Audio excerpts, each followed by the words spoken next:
Hello बच्चों, कैसे हैं आप लोग। आई होप सब के सब एकदम मस्त हो गए और अपनी स्टडी में व्यस्त हो गए।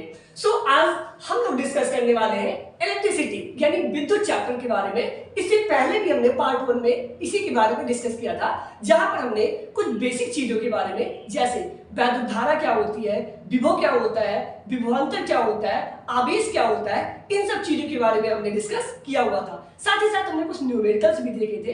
तो अगर आपने पार्ट 1 नहीं देखा है तो प्लीज पहले जाके आप पार्ट 1 देखिए, क्योंकि वहां से आपके बेसिक्स क्लियर होंगे।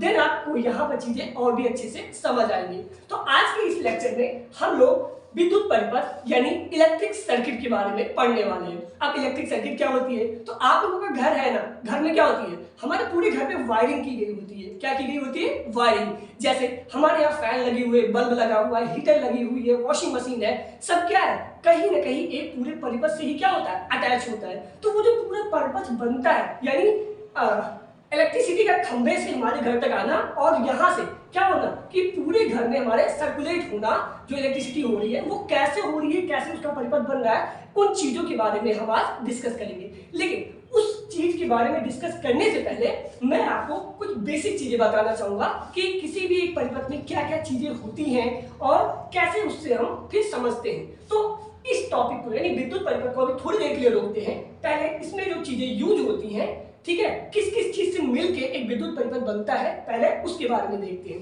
ठीक है, तो सबसे पहले हम देखेंगे किसके बारे में। एक मिनट, इसको मैं इरेज कर देता हूं।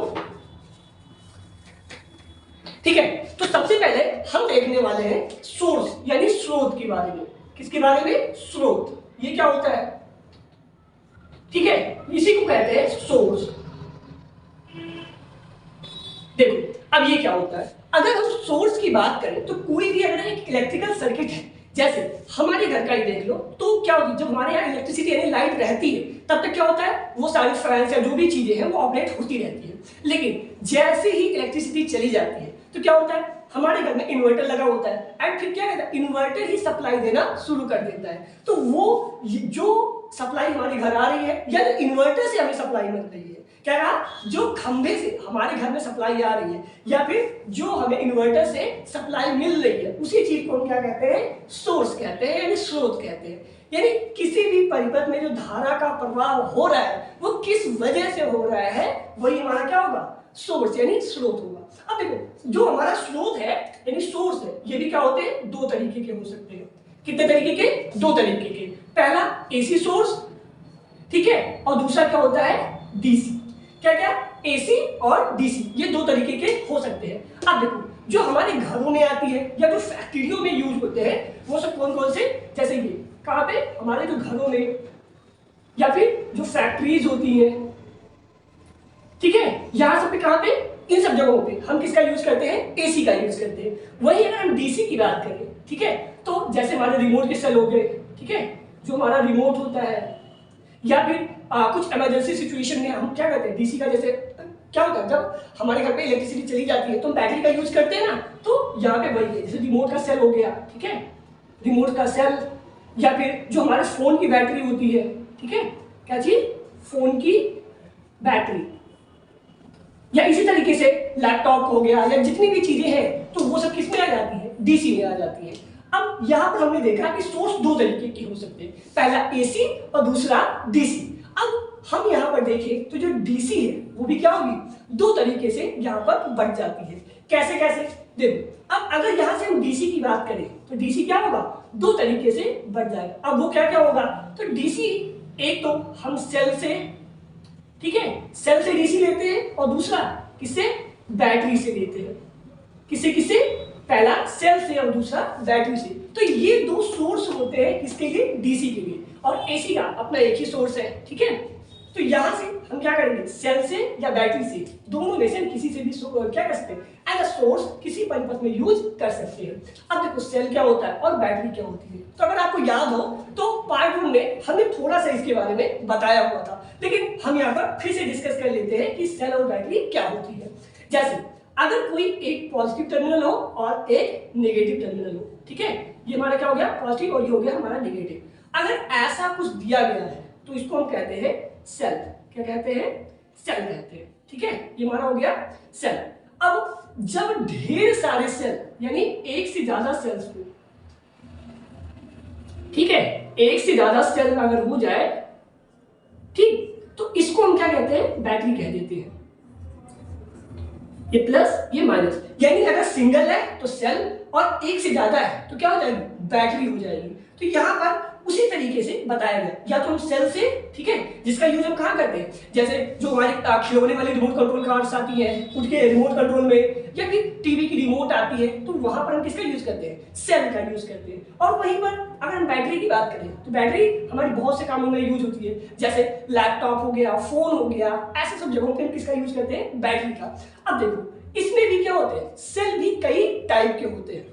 क्या काम है कि जो सेल होता है वो भी कई टाइप का होता है। जैसे सेल में अगर हम बात करें तो सेल भी कितने तरीके की होती है, दो तरीके की होती है। पहला प्राथमिक सेल और दूसरा द्वितीयक सेल। कौन सा काम है, प्राथमिक सेल और द्वितीयक सेल, द्वितीयक सेल, ठीक है। अब ये क्या होता है, तो यहां पर हम देखें तो सेल भी दो तरीके से, प्राथमिक और द्वितीयक। अब इसमें प्राथमिक और द्वितीयक में क्या लेना देना है, तो देखो प्राथमिक सेल्स वो सेल होती हैं जिनमें क्या होता है कि जो हमारा केमिकल एनर्जी होती है वो क्या होगी, एक बार इलेक्ट्रिकल एनर्जी में बदल जाएगी और खत्म हो जाएगा। जैसे रिमोट की बैटरी, सॉरी रिमोट का सेल, रिमोट की हम बैटरी नहीं कहेंगे क्योंकि वो क्या होता है, एक सिंगल होता है। तो जो रिमोट में जो सेल पड़ता है वो क्या होता है, अगर एक बार यूज हो गया तो क्या दोबारा हम यूज कर पाते हैं, नहीं, वो क्या होता है, बेकार हो जाता है। तो उसमें क्या कहेंगे, प्राथमिक सेल, यानी ऐसा सेल जिसको हम एक बार यूज कर लें और उसको दोबारा यूज ना कर पाए तो वो क्या बन जाएगा, हमारा प्राथमिक सेल बन जाएगा। तो वही अगर द्वितीयक सेल की बात करें तो द्वितीयक सेल क्या होता है, द्वितीयक सेल, ठीक है, वो सेल होते हैं जिनको हम क्या करते हैं, बार बार यूज कर सकते हैं। मतलब जैसे इनको चार्ज किया, चार्ज करने के बाद फिर यूज किया, फिर जब वो खत्म हो जाए फिर चार्ज किया, फिर यूज कर लिया। जैसे हमारी जो फोन की बैटरी होती है तो उसमें हम क्या करते हैं, जैसे एक बार चार्जिंग लगाया फिर उसके बाद क्या हुआ, 100% चार्ज हो गया, फिर उसको हम यूज कर रहे हैं और जब वो क्या हो जाती है, लो हो जाती है, तो हम फिर से क्या करते हैं, उसको चार्ज कर लेते हैं और फिर से उसको यूज कर लेते हैं। तो जो ऐसा सेल होता है जिनको हम मल्टीपल टाइम यूज कर सकते हैं वो सेकेंडरी सेल यानी द्वितीयक सेल, और जो ऐसे सेल जिनको मैं एक बार यूज करूं और दोबारा यूज ना कर पाऊं तो उसको कहेंगे प्राथमिक सेल। ओके, तो यहां से हम सोर्स के बारे में पूरी तरीके से अच्छे से समझ चुके हैं कि क्या क्या होता है। तो सोर्स वो होगा जो किसी परिपथ में एनर्जी को प्रोवाइड कराएगा, क्या करेगा, करंट को फ्लो कराएगा। अब वो चाहे एसी हो सकता है या फिर डीसी हो सकता है, ठीक है। फिर हमने देखा कि डीसी भी दो तरीके से हमें मिल सकता है, या तो सेल के थ्रू या फिर बैटरी के थ्रू मिल सकता है। अब सेल में भी हमने देखा कि सेल कितने तरीके के होते हैं, दो तरीके के, प्राथमिक सेल और द्वितीयक सेल, ठीक है। तो प्राथमिक में हमने क्या देखा कि जैसे रिमोट के सेल जिसको एक बार यूज कर लो दोबारा यूज ना कर पाओ। द्वितीयक क्या हो जाएगा, जिसको हम बार बार चार्ज कर करके यूज कर लेते हैं उसको कहा जाता है द्वितीयक सेल, ठीक है। तो आई होप कि ये चीज आपको समझ आ गई होगी। अब हम चलते हैं अपने जो नेक्स्ट किस चीज का यूज किया जाता है, ठीक है, उस पे चलते हैं। तो ये हो गया हमारा, ठीक है। अब यहां से हम अपना देखते हैं।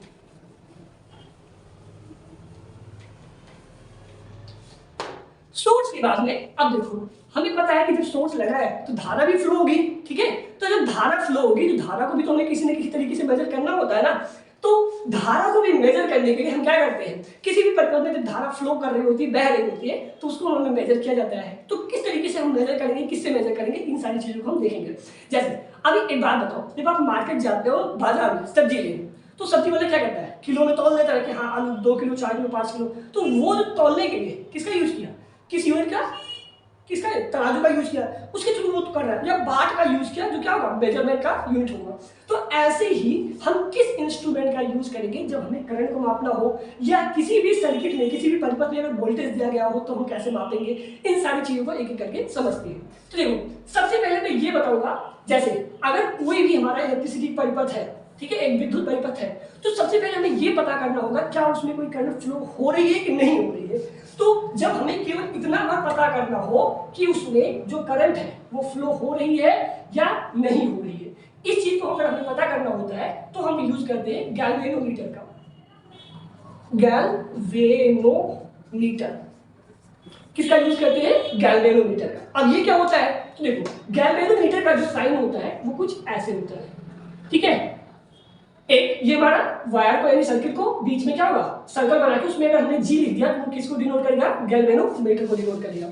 अब ये क्या काम करता है, तो गैल्वेनोमीटर क्या होता है, एक क्या होता है, इसमें भी मीटर बने होते हैं और उसमें सुई लगी होती है, ठीक है। तो जब भी अगर इसमें से करंट फ्लो होगा तो क्या होगा, तो सुई होगा ऐसे ऐसे क्या होगा घूमेगा। अगर करंट इस डायरेक्शन में फ्लो हो रही है तो सुई इस तरह घूम जाएगा, अगर इस डायरेक्शन में फ्लो हो रही है तो सुई इस तरह घूम जाएगा। तो यहाँ से हमें ये पता चलता है कि उस परिपथ में करंट फ्लो हो रही है या नहीं। तो इस चीज को जानने के लिए हम किसका यूज करते हैं, गैल्वेनोमीटर का यूज करते हैं, ठीक है। तो ये हो गया हमारा गैल्वेनोमीटर। अब अगर हमें पता चल गया कि हाँ ठीक है उसमें करंट फ्लो हो रही है, तो आप करंट को किससे मेजर करेंगे, तो करंट को मेजर करने के लिए हम यूज करते हैं अमीटर का। किसका यूज करते हैं, अमीटर का, ठीक है। अब ये क्या होता है, तो देखो अमीटर भी एक तरह का डिवाइस होता है, जैसे तराजू होता था ना किसके लिए, तौलने के लिए, तो वैसे ही हम अमीटर यूज करते हैं करंट को मेजर करने के लिए। अब इसके लिए हम क्या करते हैं, तो देखो ये मान लो हमारा क्या है, वायर है, ठीक है, और वायर में ही जब हम सर्कल बना के उसमें कैपिटल ए लिख देते हैं तो ये हमारा बन जाता है अमीटर का साइन। अब ये क्या काम करता है, तो किसी भी परिपथ में जब हमें करंट को यानी धारा को मापना होता है कि कितने एम्पीयर का करंट फ्लो हो रहा है, तो वहां हम किसका यूज करते हैं, अमीटर का। अब एक चीज और भी याद रखना, जो अमीटर होगा वो हमेशा कहां पे होगा, सीरीज में होगा। कैसे होगा, सीरीज में, सीरीज मतलब श्रेणी में ही जुड़ा होगा। कोई अगर परिपथ है तो उसकी श्रेणी में ही ये जुड़ा रहेगा और इसका काम क्या होगा, इसका काम होगा धारा को मापना, ठीक है। तो ये हो गया हमारा अमीटर। अब हम देख लेते हैं एक और जिसको कहेंगे वोल्ट मीटर। वोल्ट मीटर, अब वोल्ट मीटर का काम क्या होगा, तो देखो वोल्ट मीटर जैसे अमीटर ने क्या मापा, करंट मापा, ऐसे ही वोल्ट मीटर जो होगा वो वोल्टेज को मापेगा, ठीक है। किसको मापेगा, वोल्टेज को। अब इसके लिए क्या साइन होता है, तो इसके लिए हम भी ऐसे ही यूज करते हैं, यहाँ पर क्या होता है भी का यूज कर लिया जाता है, तो ये बन जाता है हमारा वोल्ट मीटर, ठीक है। तो वोल्ट मीटर किसको मेजर करेगा, वोल्टेज को। अमीटर किसको मेजर करेगा, करंट को। गैल्वेनोमीटर किसको मेजर करेगा, वो किसी को नहीं मेजर करेगा, बस ये बताएगा कि परिपथ में हमारी करंट आई जो है वो फ्लो कर रही है या नहीं कर रही है। तो देखो एक बात और भी ध्यान रखना है, वो ये कि जब भी अगर वोल्ट मीटर लगा है तो किसी भी परिपथ में वो हमेशा कैसे लगेगा, पैरेलल लगेगा। कैसे, पैरेलल, पैरेलल मतलब समांतर, ठीक है। कैसे लग जाएगा, समांतर में ये लग जाएगा, ठीक है। तो यहां से हमें क्या पता चल गया कि अगर गैल्वेनोमीटर लगा है तो वो कैसे लगेगा, वो लगेगा सीरीज में लग जाता है, और ठीक है। और ये बताएगा कि ये परिपथ में करंट फ्लो हो रहा है या नहीं, बस इतना सा। अमीटर करंट को मेजर करेगा और हमेशा सीरीज में जुड़ेगा। वोल्ट मीटर ये क्या होगा, पैरेलल पे लगेगा और हमेशा वोल्टेज बताएगा। तो आई होप इतनी चीजें आपको अच्छे से समझ आई होंगी, ठीक है। और एक छोटी सी चीज मैं बताना चाहूंगा, जैसे इसमें हम उसे कुंजी कहते हैं। जैसे हमारे घर में क्या होती है, बोर्ड होता है, बोर्ड में क्या होती है, स्विच होती है, स्विच को ऑन किया ऑफ किया, स्विच को ऑन किया ऑफ किया। तो जब ऑन करते हैं तो हमारे घर के लाइट फैन जो भी होता है तो वो क्या होगा, चलने लग जाएगा या बल्ब जल जाएगा। जैसे ही ऑफ किया वैसे वो बंद हो जाता है। तो सेम इसमें भी किसी भी परिपथ में हम क्या करते हैं, कुंजी का, ठीक है, या की का यूज करते हैं, जिससे क्या होगा हम अपने परिपथ को या तो क्या कर सकते हैं, ऑन कर सकते हैं या ऑफ कर सकते हैं। तो बस इतना सा था। अब हम देखते हैं कि विद्युत परिपथ होता क्या है। तो यहां से हम देखेंगे कि विद्युत परिपथ क्या होगा। विद्युत परिपथ, ठीक है, जिसको हम कहते हैं इलेक्ट्रिक सर्किट। अब यहां से हम देखेंगे कि कैसे बनती है हमारी कोई विद्युत परिपथ। देखो सबसे पहले यहाँ पे हम क्या करेंगे, अभी हमने बताया था कि इसको सोर्स को, ठीक है, तो सोर्स के लिए हम यहाँ पे क्या करें, बैटरी को ऐड कर देंगे। ये हो गया हमारी बैटरी, ठीक है, ये हमारा बैटरी लग गया। अब बैटरी यहाँ पे लगा तो हमारा हो गया पॉजिटिव टर्मिनल, ये हो गया हमारा नेगेटिव टर्मिनल, हो गया। अब यहाँ से क्या होगा, पॉजिटिव टर्मिनल से करंट निकलती है, ये मैंने आपको पार्ट 1 में बताया था, ठीक है। पॉजिटिव से निकलेगा और नेगेटिव में इंटर कर जाएगा, और वहीं से इलेक्ट्रॉन क्या होगा, नेगेटिव से निकलेगा और पॉजिटिव में चला जाएगा, ठीक है। तो यहाँ से ये फ्लो होना शुरू हुआ और यहाँ पर ही हम क्या करेंगे, अपना अमीटर ऐड कर देंगे। अमीटर को ऐड किया, ठीक है। अमीटर को ऐड करने से पहले काम करते हैं, यहाँ पर हम क्या करते हैं, एक कुंजी, ठीक है, ये लगा लेते हैं। अब यहाँ से जब जैसे ही हमने अमीटर को ऐड किया, ठीक, तो यहाँ पर हम क्या कर रहे हैं, कोई भी एक इक्विपमेंट, एक चीज अभी मैं इसको समझा देता हूँ ये क्या है, ठीक है। तो यहाँ पे हमारा रेजिस्टेंस हो जाएगा और इसी के ही पैरेलल में हम क्या करेंगे, वोल्ट मीटर ऐड कर देंगे, ठीक है। और यहाँ से ये हमारी जो सर्किट है वो पूरी हो जाएगी, ठीक है। तो इसमें हमने क्या यूज किया है, सबसे पहले हमने यहाँ पे क्या यूज किया, वोल्टेज के लिए बैटरी, ठीक है, ये हमारी हो गई बैटरी, ये बैटरी होगी, और इसी चीज को, ये जो है इसी चीज को आप चाहे स्विच बोलो, कुंजी बोलो, जो बोलना है वो बोल सकते हो, ठीक है। ये हमारी होगी कुंजी, और ये हमारा अमीटर, ठीक। और यहां पर ये है हमारा वोल्ट मीटर, और ये जो हमारा है वो है प्रतिरोध। देखो, तो प्रतिरोध के बारे में मैंने आपको नहीं समझाया, वो क्या होता है मैं उसको आपको थोड़ा सा समझा देता हूँ, थोड़ा सा एक्सप्लेन कर देता हूँ। जैसे जब क्या होता है, कोई गाय भैंस जब चराने के लिए जाते हैं तो क्या करते हैं, मान लो भैंस ने अच्छे से चारा खा लिया, अब उसको आने का मन नहीं कर रहा, लेकिन तुमको क्या करना है, घर लेके आना है या कैसे भी करके अपनी भैंसिया को लेके आना है, तो क्या करोगे, उसे खींचोगे, चाहे जैसे करके वो लेके आओगे। लेकिन भैंस ना आना चाहे तो क्या तुम खींच लोगे, नहीं आएगी ना। मान लो भैंसिया क्या की बैठ गई, तो अब क्या करोगे, उसको खींचते रहोगे। तो अब तुम अपनी तरफ खींच रहे हो, भैंस क्या कर रही, अपनी तरफ खींच रही है, तो इससे होगा क्या कि दोनों के बीच में एक क्या हुई, खींचातानी शुरू हो गई। यानी भैंस क्या कर रही है, रोक रही है, और आप क्या कर रहे हो, खींच रहे हो। तो यानी जब क्या हो, कोई रुकावट पैदा हो जाए, क्या चीज, कोई रुकावट पैदा हो जाए तो वही प्रतिरोध कहलाता है। अब प्रतिरोध तो हो गया भैया, लेकिन किस चीज में रुकावट हमारी पैदा करेगा, ये प्रतिरोध किसमें रुकावट पैदा करेगा, तो हमें पता है कि किसी भी तार में क्या होगा, हमारा जब यहाँ पे क्या फ्लो करेगा, धारा क्या फ्लो करेगी, धारा फ्लो करेगी, तो उसी के ही फ्लो में वो क्या करेगा, रुकावट का काम करेगा, तो वही हमारा क्या बनता है, प्रतिरोध बन जाता है, ठीक है। यहाँ से उस तार में क्या फ्लो होगी, करंट, तो यहाँ पे हमें समझ आया प्रतिरोध क्या होता है। अब इस चीज को हम समझते हैं, तो यहाँ से हमने बताया कि क्या होगा, करंट फ्लो होना शुरू हो जाएगा। तो यहाँ से हमने क्या किया, करंट को फ्लो करना शुरू कर दिया। ये क्या होगा, अभी यहाँ पर ये कुंजी लगी है, तो कुंजी जब ऑन रखेंगे तो क्या होगा, ये करंट फ्लो होगा, और इसी को अगर खोल देंगे तो क्या होगा, ये फ्लो होना बंद हो जाएगा। तो यहाँ से क्या होगा, ये ऐसे करंट फ्लो होता हुआ हमारा आएगा, ठीक है। ये हमारा करंट ऐसे फ्लो हो जाएगा। अब यहाँ से क्या होगा, तो अगर यहाँ से देखो तो क्या होगा, यहाँ से हमारी धारा निकली। अब अगर हमें मेजर करना है कि करंट कितना एम्पियर का है, तो हमें किससे पता चल जाएगा, यहाँ पे हमने अमीटर लगाया, इससे हमारा पता चल जाएगा। फिर आगे जैसे कि हमारा रेजिस्टेंस यानी प्रतिरोध लगा हुआ है, अब ये कोई भी चीज हो सकती है, जैसे एक फैन हो सकता है, वॉशिंग मशीन हो सकता है, बल्ब हो सकता है, कुछ भी हो सकता है। प्रतिरोध वो क्या करेगा, वो करंट के फ्लो को क्या करता है, रोकता है। तो वो कुछ भी हो सकता है, प्रतिरोध हमारा कुछ भी हो जाएगा, फैन, कूलर, पंखा, जो बोल लो वो। तो ये है, अब इसमें कितना वोल्टेज लग रहा है, ठीक है। जैसे जब हम मार्केट में जाते हैं तो क्या होता है, बैटरी लेने में 12 वोल्ट या फिर 100 वाट 150 वाट ऐसे सब करके क्या होती आती है, उसी पर क्या होता है कि वोल्टेज उसी के ही अकॉर्डिंग वहां पे क्या होता है, ड्रॉप होता है, ठीक है। तो यहाँ पे कितना वोल्टेज ड्रॉप होगा वो किससे मेजर कर सकते हैं, वोल्ट मीटर से हम कर सकते हैं। और फिर क्या होगा, आगे फ्लो करती हुई हमारे नेगेटिव टर्मिनल में चली जाएगी। तो ये होता है हमारा पूरे इलेक्ट्रिसिटी पर्पज, ठीक है, जहाँ पे वोल्ट मीटर, रेजिस्टेंस, बैटरी, कुंजी, अमीटर, इन सारी चीजों के बारे में आपको हमने क्या किया, काफी अच्छे से डिटेल में समझाया। आई होप कि ये चीज आपको समझ आया होगा। अब चलते हैं अपने नेक्स्ट टॉपिक पे। तो अभी हम देखते हैं ओम के नियम के बारे में, यानी ओम्स लॉ क्या होता है वो डिस्कस करते हैं। तो यहाँ पर साफ साफ लिखा गया है, यदि किसी चालक तार की भौतिक अवस्थाओं जैसे ताप, दाब आदि में परिवर्तन ना हो तो उनके सिरों पर लगाए गए विभवांतर तथा उसमें बहने वाली धारा का अनुपात नियत रहता है। अब इसका क्या मतलब है, देखो सिंपल सा यहाँ पर एक चीज बताया गया है कि अगर कोई भी क्या है, चालक तार है, कोई भी एक तार है और उसकी भौतिक अवस्था मतलब ऐसा ना हो कि टेम्परेचर क्या हो, बहुत ज्यादा गर्म हो जाए या फिर हम उस पर कुछ ज्यादा ही प्रेशर लगा रहे हैं, अगर ऐसा ना किया जाए तो उस कंडीशन पर यानी क्या होगा, उन दो बिंदुओं के बीच यानी उनके जो दो सिरे होंगे, ठीक है, जो दो टर्मिनल होगा उस पर लगाया गया विभवांतर और उसमें बहने वाली जो धारा होगी उसका जो अनुपात होगा वो क्या होगा, नियत रहेगा। अब देखते हैं यहाँ पर इसका मतलब क्या है, ठीक है। तो यहाँ पर अगर हम देखें तो मान लिया कि जो उनके सिरों पर लग रहा है विभवांतर, ठीक है, क्या लग रहा है विभवांतर, वो क्या है, भी है। विभवांतर को हमने क्या माना, भी है, और उसमें जो बहने वाली धारा है वो क्या हो जाएगी, वो हमारी हो जाएगी आई, ठीक है। क्या होगा, विभवांतर भी और धारा आई होगी। अब ये क्या कह रहा है, इनका जो अनुपात होगा, ठीक है, क्या कह रहा है, V/I, यानी वोल्टेज विभवांतर और धारा I आई का जो अनुपात है वो क्या रहेगा, हमेशा कांस्टेंट रहेगा, यानी नियत रहेगा, कांस्टेंट।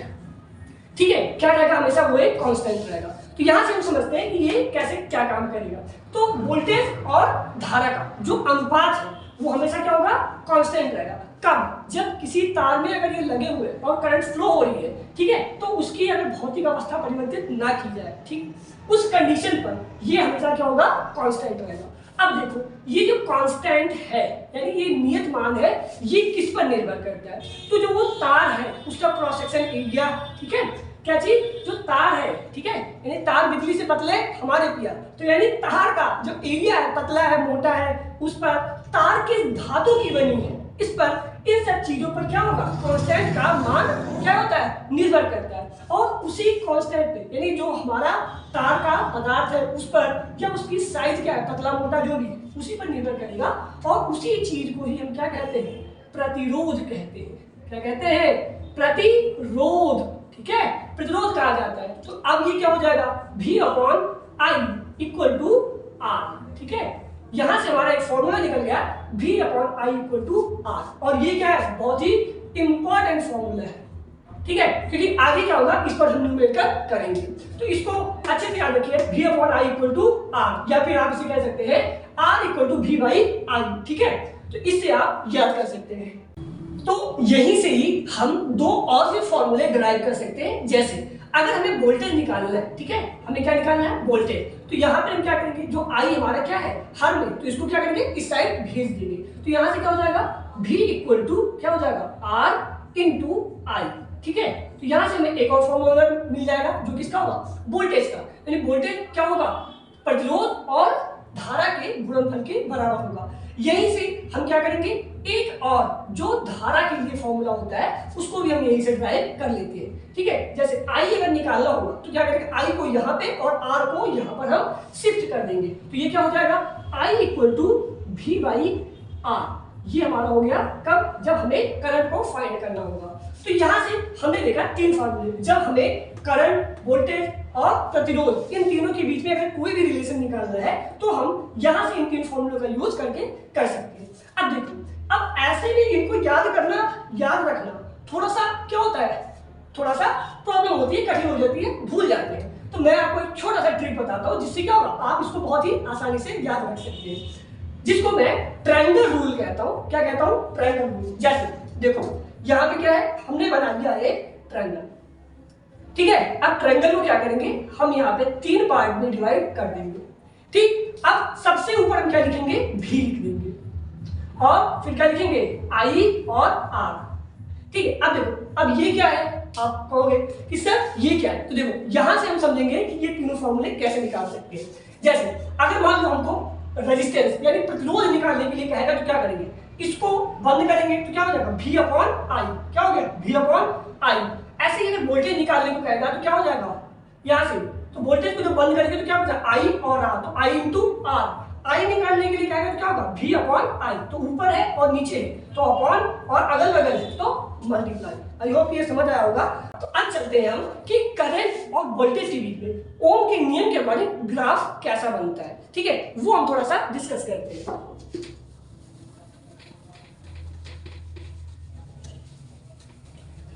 यहाँ पर होता क्या है, जैसे अभी थोड़ी देर पहले हमने आपको क्या बताया था, एक परिपथ के बारे में, यानी किसी विद्युत परिपथ के बारे में बताया हुआ था, ठीक है। जैसे यहाँ पे हमने क्या किया, बैटरी को ऐड कर दिया, ठीक, यहाँ पे हमने अपना अमीटर ऐड किया, और यहाँ से फिर क्या आया, हमारा रेजिस्टेंस लग गया, और इसी के पैरेलल में हमने क्या किया, वोल्ट मीटर को भी ऐड कर दिया, ठीक।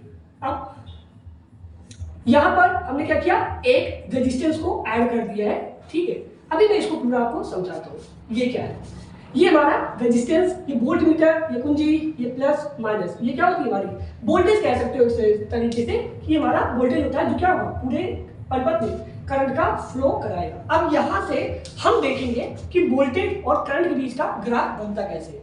अब समझते हैं पहले, तो जो वोल्टेज होता है वो एक तरीके से हम ऐसे समझते हैं कि करंट को फ्लो कराने के लिए धक्का देने का काम करता है। कैसा काम करता है कि जब हमारा वोल्टेज लगा और करंट फ्लो होना शुरू होगा तो वो क्या करेगा, धक्का देगा। यानी वोल्टेज जितना ज्यादा होगा करंट वो क्या करेगा, उतना ही ज्यादा धक्का देगा और उतनी ही आसानी से वो क्या होगा, फ्लो कर पाएगा।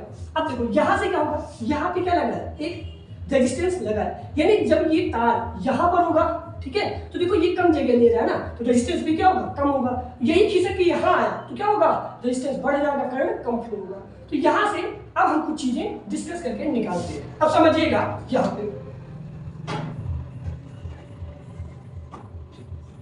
ठीक है, ये हम पहले एक ग्राफ बनाते हैं, ठीक है, तो ये हम अपना ग्राफ बनाते हैं। अब समझते हैं इधर जो है हमारा क्या रिप्रेजेंट करेगा, करंट को, ठीक है, ये हमारा हो गया आई, और इस साइड में रिप्रेजेंट करेगा वोल्टेज को। ध्यान से समझिएगा, ठीक है, तो वोल्टेज रिप्रेजेंट कर रहा है और यहाँ पर करंट हमारा रिप्रेजेंट कर रहा है। अब हमें ये पता है कि जो करंट होगा या वोल्टेज होगा तो किसी भी सर्किट में क्या होता है, मिली एम्पियर में या फिर ऐसे ही करंट फ्लो होता है। तो हमने यहाँ पे माना कि ठीक है, मिली एम्पियर में क्या हो रहा है, करंट फ्लो हो रहा है। और यहाँ पर जो हमारा वोल्टेज है, ठीक है, वो क्या होगा, वोल्टेज को हम किसमें मेजर करते हैं, वोल्ट में। तो यहाँ पे हमारा क्या होगा, वोल्टेज वोल्ट में मेजर हो जाएगा, और ये करंट जो होगा हमारा वो एम्पियर या फिर मिली एम्पियर में मेजर कर सकते हैं। ठीक है, चलो हम यहाँ पे एम्पियर में ही इमेजिन कर देते हैं कि उसमें ही हम मेजर कर रहे हैं। ठीक, तो यहाँ पर हमने कुछ वैल्यूज ले ली है। अब माना कि यहाँ पे हमारा जैसे 0.2, 0.4, 0.6, 0.8 एंड 1, ठीक है, और यहाँ पर भी वैसे ही इमेजिन कर लेते हैं 0.2, 0.4, 0.6, 0.8 एंड 1। तो यहाँ पर दे रखा है वोल्टेज की वैल्यू नीचे और यहाँ पर करंट की वैल्यू दे रखी है। अब अभी हमने क्या बताया कि वोल्टेज क्या करता है, धक्का देने का काम करता है, यानी वोल्टेज जितना ज्यादा बढ़ेगा, ठीक है, ये क्या होता है, वोल्टेज को जितना ज्यादा हम बढ़ाएंगे तो करंट की भी वैल्यू उतनी ज्यादा क्या होगी, बढ़ती जाएगी। वोल्टेज कम होगा तो करंट की भी वैल्यू क्या होगी, कम हो जाएगी। तो इसी से अब यहाँ पर देखो, जैसे ही हम वोल्टेज बढ़ाएंगे, ठीक है, तो जब हम वोल्टेज बढ़ाएंगे तो क्या होगा, करंट का मान भी बढ़ेगा। जैसे वोल्टेज यहाँ है तो करंट यहाँ होगा, वोल्टेज यहाँ आया तो करंट यहाँ पहुंचेगा। ऐसे ही जो वोल्टेज यहाँ पे यानी 0.6 वोल्ट करेंगे तो करंट भी क्या होगी, बढ़ जाएगी। फिर जैसे ही वोल्टेज को हमने बढ़ाया, ठीक है, 0.8 किया, फिर बढ़ गई। फिर जैसे ही हमने 1 वोल्ट किया, जैसे क्या हुआ, करंट की वैल्यू बढ़ गई। तो यहाँ से हमने क्या लिखा कि जो वोल्टेज और करंट के बीच का जो ग्राफ है वो क्या होता है, रैखिक यानी लीनियर होता है। कैसा होता है, रैखिक, रैखिक होता है। ठीक है, तो अब एक बात यहां से कंक्लूजन ये आती है कि अगर क्या कहा हमने, अगर कोई भी मटेरियल है और उसके वोल्टेज और करंट का ग्राफ अगर लीनियर नहीं बन रहा है तो वो कभी भी ओम के नियम का फॉलो नहीं करेगा। यानी कि कोई भी क्या है, मटेरियल है और उसमें करंट और क्या है, वोल्टेज का जो रेशियो है, ठीक है, अगर उसके बीच में ग्राफ जो बन रहा है अगर लीनियर यानी रैखिक बन रहा है तो वो ओम के नियम का फॉलो करेगा।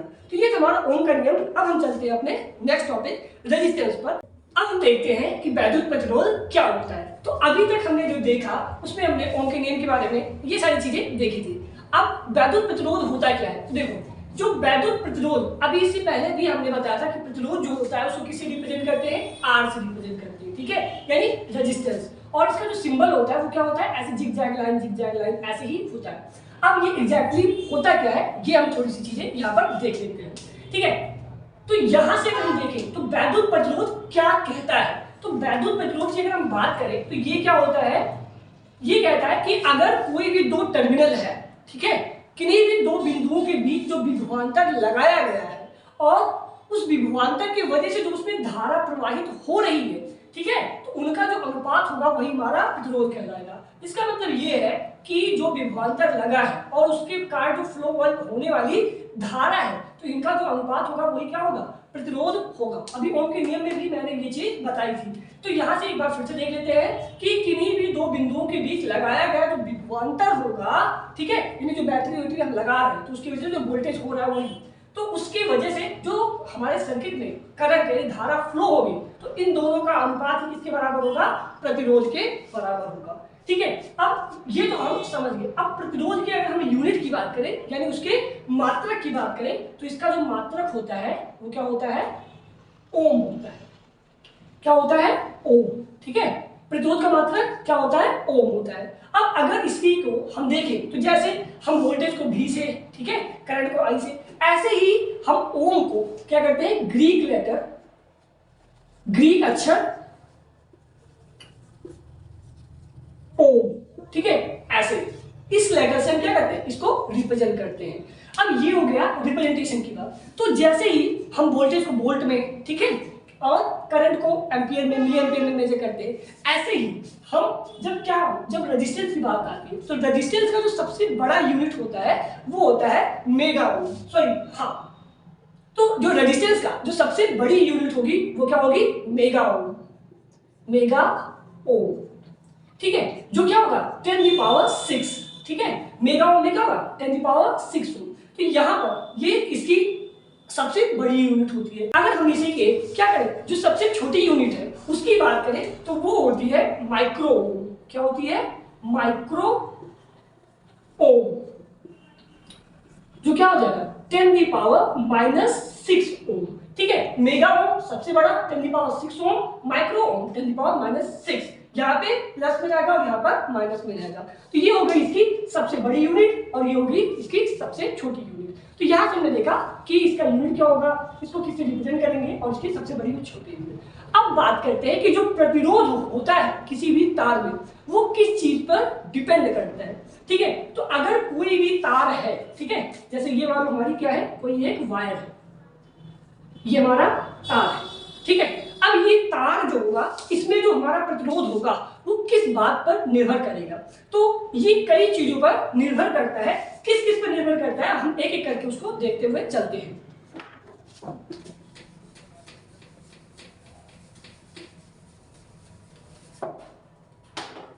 तो देखो, जो तार का प्रतिरोध होता है वो सबसे पहले क्या होता है, जो कंडक्टर होगा, ठीक है, जैसे ये हमारा क्या था, तार था, ठीक है, ये हमारा क्या था, तार।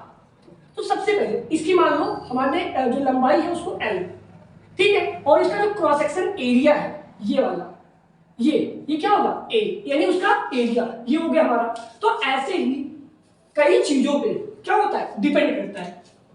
तो जो हमारा रेजिस्टेंस होगा सबसे पहले वो किस पे डिपेंड करता है, जो उसकी लेंथ है। अब लेंथ का क्या मतलब है, देखो अगर इसकी लेंथ छोटी होगी तो क्या होगा, रेजिस्टेंस भी छोटा होगा।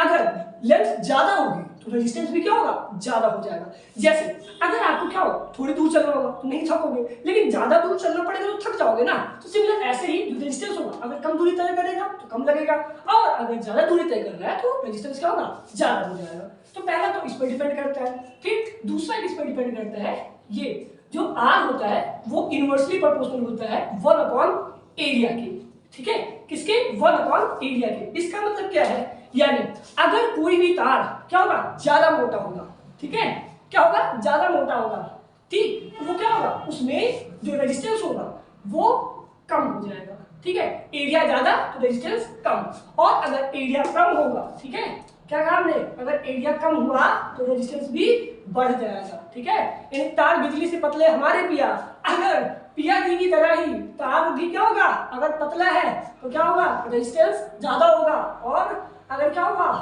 तार मोटा हुआ तो रेजिस्टेंस कम हो जाएगा, ठीक है।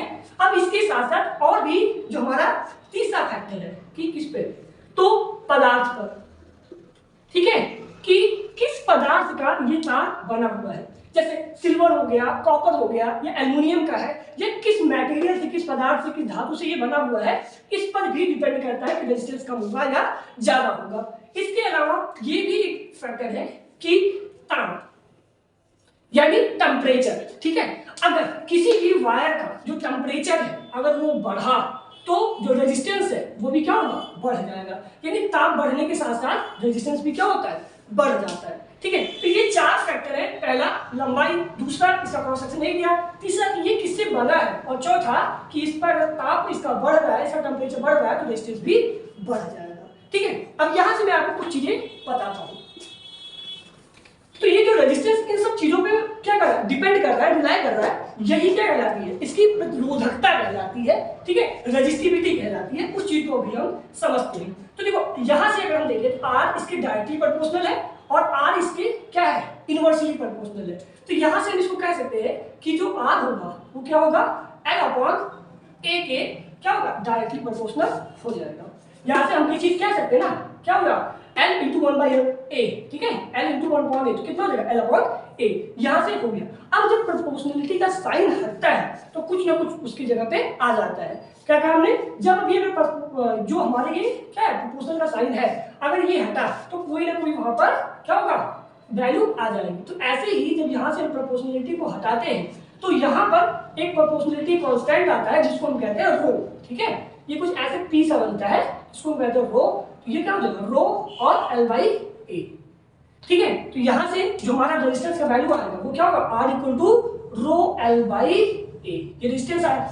अब हमें यहाँ से किसकी वैल्यू, जो रो आई है, जो प्रतिरोधकता आई है, इसकी वैल्यू निकालनी है, ठीक है। देखो प्रतिरोधकता बेसिकली क्या है कि कोई भी अगर जो मटेरियल है अपने अंदर, जैसे मैंने पदार्थ की बात की थी ना कि वो किससे मिलकर बना है, तो वो पदार्थ कितना ज्यादा करंट को रोक रहा है वही क्या हो जाएगा, प्रतिरोधकता हो जाता है। अब यहाँ से हम क्या करेंगे, इसकी वैल्यू निकालना शुरू करेंगे। तो देखो यहाँ पर आर है, यहाँ पे एल बाई ए है, तो इधर क्या है, ये इधर डिनोमिनेटर में है, इधर आएगा, यानी ये क्या है हर में है, तो इधर अंश में, और ये अंश में है तो इधर आके हर में हो जाएगा, ठीक है। तो ये क्या हो जाएगा, R A equal to rho L, और यहां से क्या करेंगे, एल को हम इधर शिफ्ट कर देंगे, तो रो इक्वल टू क्या हो जाएगा, आर ए अपॉन एल, ठीक है।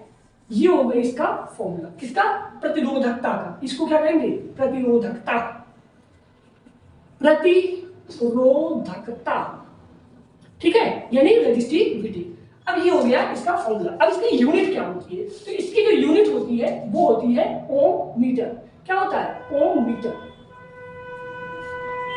इसकी यूनिट क्या हो जाएगी, ओम मीटर, ठीक है, इसकी यूनिट हो जाएगी। अब ये आया कैसे, तो देखो रेजिस्टेंस का मात्रा क्या होता है, ओम होता है, और जो एरिया होता है वो किसमें मेजर किया जाता है, मीटर स्क्वायर में, और नीचे भी लेंथ मीटर में, तो मीटर स्क्वायर से एक मीटर क्या होगा, कैंसिल हो जाएगा और बचेगा कितना, ओम मीटर। तो ये हो गया हमारा क्या चीज, इसकी यूनिट, और यहाँ से रेजिस्टिविटी निकालना हम लोगों ने देख लिया। तो प्रतिरोध क्या होता है, प्रतिरोधकता क्या होती है, ये सारी चीजें हमने यहाँ से देख ली। अब इसके बाद में हम कुछ और चीजों को डिस्कस करते हैं। तो यहाँ पर अभी हमने एक सवाल लिया है और इसको ओम के नियम से कैसे सॉल्व करेंगे ये हम देखते हैं, ठीक है। तो यहाँ पर एक क्वेश्चन दिया गया है, एक चालक का प्रतिरोध 9.6 ओम, प्रतिरोध कितना दे रखा है, 9.6 ओम, और उसके सिरों के बीच विभवांतर, ठीक है, कितना दे रखा है, 12 वोल्ट का विभवांतर लगाया गया है। चालक में वैद्युत धारा ज्ञात करो। तो यहाँ पे क्या निकालना है, हमें वैद्युत धारा निकालना है, और क्या क्या दिया गया है सबसे पहले हम उसे लिख लेते हैं।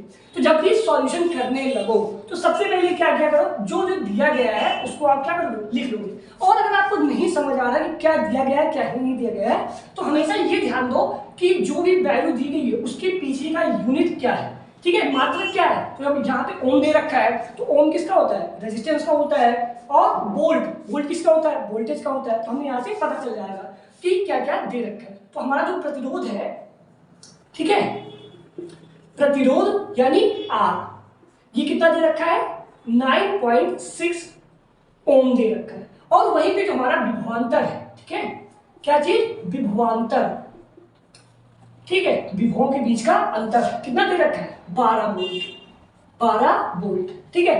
तो अब देखो यहाँ पर अभी थोड़ी देर पहले जब मैं ओम का नियम बता रहा था तो वहां पर हमने क्या बताया था कि ओम का नियम क्या कहता है कि वोल्टेज और जो करंट है इसका जो रेशियो होता है वही क्या होता है, रेजिस्टेंस के बराबर होता है। यही क्या होता है, ओम का नियम होता है।